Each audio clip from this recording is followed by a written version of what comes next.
Ang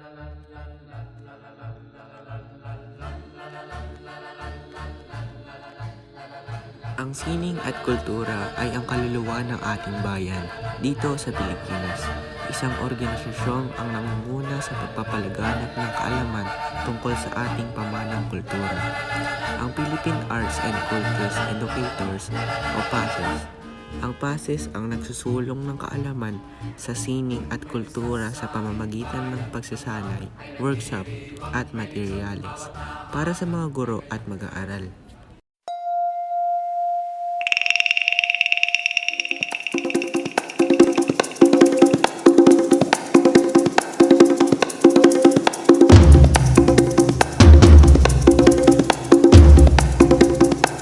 Nabuo ito mula sa pangarap, mula sa isang panaginip na kung saan kaming mga magkakaibigang guro ay pinangarap namin na magkaroon ng isang programa na para sa guro at para sa mga pag-aaral na kabataan.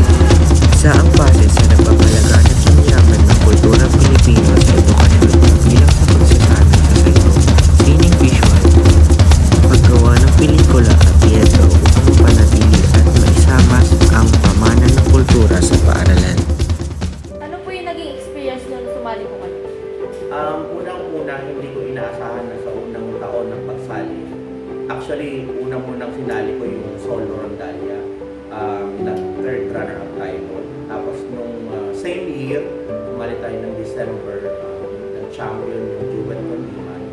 So, hindi ko inaasahan nun na sa unang taon ng pagsali ay mag-champion yung tuwan ng Juven Condiman. Nagaling din sa special program in the arts ng Rojas National. And then, sabay-sabay ko nung kinochan, no? Nag-coach din ako ng solo condiman. So, may duet condiman, solo condiman, rondalia, song composition, at choir. Parang gano'n. So, sabay-sabay siya, no? Feeling ko kayang i-handle, na-handle ko naman. At very fulfilling naman yung naging result.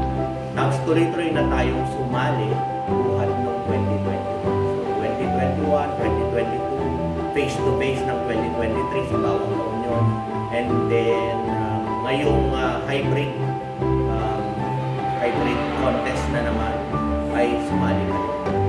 So, sana parami ng parami yung mga teachers at estudyante na magkaroon ng interest na sumali kasi marami talaga siyang naitutulong sa pag-build ng confidence at values ng mga estudyante. Ano po ang masasabi niyo sa PASES? Ang masasabi ko sa PASES ay syempre unang-una nagpapasalamat tayo na tayo ay nabigyan ng pagkakataon na maging member ng naturang organisasyon. Hindi lamang ako na nagsimulang sumali dito sa Rojas National High School, kundi lahat na halos ng mga teachers at iba pang art enthusiasts ng mga teachers ay mga members na din sila ng Philippine Arts and Cultural Educators Society. At nakikita ko talaga na marami yung mga bata din na nagiging interesadong sumali sa iba't ibang kalahok at nakikita ko mas lalo silang gumagaling sa kanilang mga performances. At bukod doon, nagdadala sila ng maraming karangalan sa Rojas National High School.